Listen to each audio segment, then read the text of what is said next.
cet alignement justement des 6 planètes, pourquoi cet alignement? Donc c'est un catalyseur, tu disais, ça va droit au but? Une sphère, en fait, tout est sphérique dans l'univers. Que ce soit une particule de prana ou toutes les planètes, vous avez quand même tous constaté que tout est une sphère. La sphère, c'est une forme pensée de la création. Donc c'est pourquoi sphère, déjà c'est féminin la sphère, et en plus ça contient. C'est quelque chose qui contient. Comme nous avons des sphères. Nous sommes des grosses bouboules qui contiennent de l'information. Lorsque la source de l'univers de la forme veut réinformer un secteur dimensionnel et temporel, en l'occurrence la Terre, ou une galaxie, en fait, imaginez, rien n'est séparé, tout est la source. Ces sources-là, ces sphères de vie, ces planètes, ce sont des sphères d'information. Lorsque la source veut réinformer ce secteur dimensionnel, il réaligne sous forme d'éclipse ou d'alignement planétaire. Et en fait, les noyaux, les cœurs atomiques de chaque planète vont servir en fait de point relais pour que l'information circule et que ça arrive beaucoup plus vite sur la Terre. Donc on va dire que c'est un accélérateur quantique. Quand la source émet un souffle ou un nouvel algorithme, il va aligner les planètes, pas n'importe lesquelles puisqu'il y a un ordonnancement cosmique, qui fait que toutes ces planètes contiennent l'information nécessaire pour faire évoluer la dernière planète qui va toucher, c'est-à-dire la Terre et ses règnes. Parce que le but, c'est de faire évoluer la Terre qui est en train de se transformer en astre solaire, mais aussi que les règnes qui sont sur cette sphère de vie évoluent au même algorithme que la création, puisqu'on est son hologramme. Donc quand lui, il émet un nouveau souffle, lui, elle, la source, quand la source de création crée un nouvel algorithme, il aligne les planètes, cet algorithme se charge de l'information des planètes qu'il aligne, et en fait, l'accès est beaucoup plus direct, parce que ça va passer par les noyaux nucléaires, les noyaux plasmiques nucléaires de chaque sphère de vie, de chaque planète, pour arriver directement au cœur de Gaïa. Et le cœur de Gaïa va servir en fait comme un amplificateur, elle va répercuter cet algorithme après dans toutes les grilles de la planète, et nous, comme on fait partie de ça, nous aussi au niveau cellulaire, comme chacune de nos cellules, c'est un noyau nucléaire aussi de la création, on reçoit ce nouvel algorithme. Qu'est-ce qui va se passer? C'est que si on ne fait pas le travail, nous, de vider l'information, puisque notre corps n'est qu'en fait un amas d'informations, si on ne déconstruit pas l'information et qu'on ne fait pas de l'espace à la nouvelle information intérieure, que ce soit cellulaire ou extérieure, que ce soit la politique, les sociétés, tout ce qui existe, eh ben en fait, ça va créer en fait des champs de force contraires. C'est-à-dire que nous, on fonctionne sur un vieux paradigme, un vieux logiciel, et on va dire que la source est en train de nous envoyer un nouveau logiciel. Donc, si on met pas un peu la corbeille et qu'on vide pas la corbeille, l'ordinateur, il commence à saturer. Et là, justement, la mémoire vive et la mémoire, voilà, si on parlait en termes d'informatique, c'est une mise à jour de nos logiciels. Donc, le prototype humanoïde cellulaire va être modifié, l'ADN va être modifié, mais tout va être modifié sur tous les plans. Le climat est modifié parce que c'est une volonté d'ascension, d'évolution. L'ascension, ça veut dire l'évolution. Et nous, c'est sur nos programmes de séparation, c'est-à-dire que tant qu'on a des croyances qui ne sont pas les mêmes que celles de l'esprit pur et simple, on est séparé de la source, on fonctionne en conscience interne, en cercle fermé avec nous-mêmes. Ça veut dire qu'on n'a pas accès à la bonne information et surtout on ne redistribue pas la bonne information. Donc on est vraiment des logiciels qui sont réactualisés à chaque souffle de la source.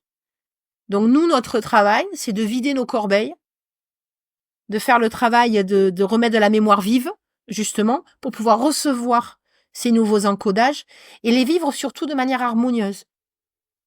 Tout le monde va ascensionner, parce que c'est ainsi. Tout le monde évolue. Quand le climat change, ça touche tout le monde. Sauf que c'est votre façon, vous aurez la responsabilité de choisir comment je vais la vivre, cette ascension. Est-ce que je vais être acteur de l'ascension et œuvrer sur moi-même et le collectif? Est-ce que je vais subir l'ascension? Est-ce que je vais me laisser porter consciemment, inconsciemment, Voilà. De toute façon, l'ascension est en route. Mais en fait, c'est vous dans votre réalisation, c'est l'heure de la réalisation, de la présence. Ce qu'on appelle la présence je suis, c'est que le divin prend un peu plus d'espace dans tout notre être plutôt que l'humain. Les vieux paradigmes humains, en fait, sont en train de se transmuter pour redevenir un être divin incarné, pour se réaliser et venir contribuer au collectif. C'est pour ça que je disais qu'en fait, c'est toujours un 8 entre l'humain et le divin, c'est toujours un point, trouver le point zéro et unifier, trouver cette unité-là entre l'univers et moi, entre moi et l'autre, entre moi et les règnes, moi et la nature, moi et la planète. Et c'est toujours ce 8-là qui va œuvrer sur les prochaines années. Tout ce qui ne rentrera pas dans le 8, de toute façon, sera séparé, déséquilibré.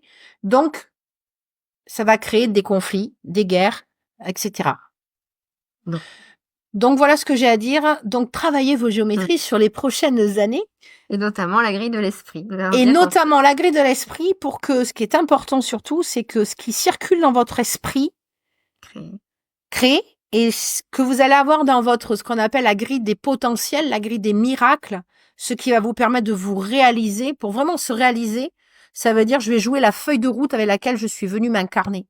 J'ai une feuille de route, je suis venue réaliser quelque chose pour le collectif. Pour moi-même, mais pour le collectif. Et du coup, si mon esprit, il est obstrué par des croyances éducatives, collectives, des inconscients collectifs, religieux, politiques, sociaux, ma grille des miracles ne sera pas utilisée dans la bonne, de manière pure et simple. Donc, elle va pas s'exprimer, elle va être déviée. Et je serai un déviant, en fait. Je vais dévier le courant dont je suis issu. Si l'esprit est pur et simple, le potentiel qui circule dans ma grille de mes potentiels des miracles, je vais pouvoir justement réaliser des miracles. Bon, vous l'avez bien compris, qu'on le veuille ou non, on ascensionne. Et donc, pour traverser cette ascension, on vous donne des outils dont la géométrie. Corinne, tu veux rajouter quelque chose? Rajouter qu'effectivement, avec l'astrologie, puisque le thème va donner, on va dire, l'essence, la note d'origine, les transits justement de ces planètes, Pluton déconstruction, Neptune cette connexion et Uranus ce changement et ces évolutions, en les situant dans le thème, vont permettre de déterminer les champs d'expérience qui sont à revoir et revisiter pour atteindre justement cette essence. Donc, le thème peut être un support aussi d'analyse sur les secteurs qui sont à réviser et à faire évoluer. Est-ce que tu dirais que l'astrologie peut servir de feuille de route? Alors, c'est déjà la feuille de route, effectivement, à la naissance avec le thème de naissance, mais que continuellement, les astres cheminants, les transits permettent effectivement de voir l'évolution qui se traduit et surtout voilà les actions un peu à mener, les secteurs d'activité, les champs d'expérience à travailler. Et en numérologie, c'est la même chose, ça donne aussi une feuille de route. Justement, je voulais rebondir sur ce que tu disais, Séverine, tout à l'heure, quand tu parlais d'algorithmes, puisque véritablement, là, on a, en numérologie, en tout cas, on a 3 algorithmes différents, mais qui se complètent bien évidemment. Mais notre feuille de route, c'est véritablement notre algorithme de naissance, donc au travers de notre date de naissance. Donc, ça permet de savoir exactement, en fait, qu'est-ce qu'on vient incarner, qu'est-ce qu'on vient faire et quelles sont les clés, en tout cas, les potentiels que j'ai à disposition au travers du jour, du mois, etc. et que je dois activer. En tout cas, la vie a mis à disposition ces potentiels afin que je les active pour pouvoir réaliser ma feuille de route. Donc, c'est hyper important de venir la voir. Et ce que je voulais rajouter, c'est que cette année particulièrement, nous tous, ce qui va venir nous chercher, justement, quand on arrive en année 9, c'est le fait à la fois d'accoucher de ce que l'on est, mais d'accoucher de son œuvre. Et c'est vraiment, ça vient tous appuyer sur notre objectif de vie, sur notre mission quelque part, qui est une clé de réalisation qui est importante, qui nous permet en plus d'avoir accès à notre feuille de route, ce qu'on appelle le chemin de vie, c'est ce qu'on vient vraiment incarner. Et donc, nous tous, on a vraiment à incarner et à accoucher de cet objectif de vie. C'est-à-dire que chacun de nous, on fait partie d'une catégorie de personnages, et on vient faire quelque chose pour le collectif, bien évidemment. Et c'est important de savoir quel est notre objectif, parce que cette année particulièrement, on nous demande de l'activer, ou en tout cas d'œuvrer en ce sens. Donc c'est possible que cette année, on ressente pour certains d'entre nous le besoin d'aller valider ce sens de la vie. En fait, cette année, on va avoir vraiment besoin de comprendre qui l'on est, pour comprendre ce qu'on est venu faire, pour pouvoir aller vers l'autre et comprendre l'autre, et pouvoir l'aider et l'accompagner, et s'ouvrir à lui. Donc, ça passe toujours par nous, mais on va dire qu'on va pouvoir faire, il y aura l'effet miroir. On va vraiment pouvoir aller en ce Ce que je voudrais rajouter par rapport à ce que tu dis et qui est intéressant, c'est que je vais changer de regard par rapport à tout ce qu'on aborde. Comme on est tous une pièce du puzzle, puisqu'en fait, on va changer d'identité. On n'est pas des êtres individuels, mais on a un prolongement d'une même source.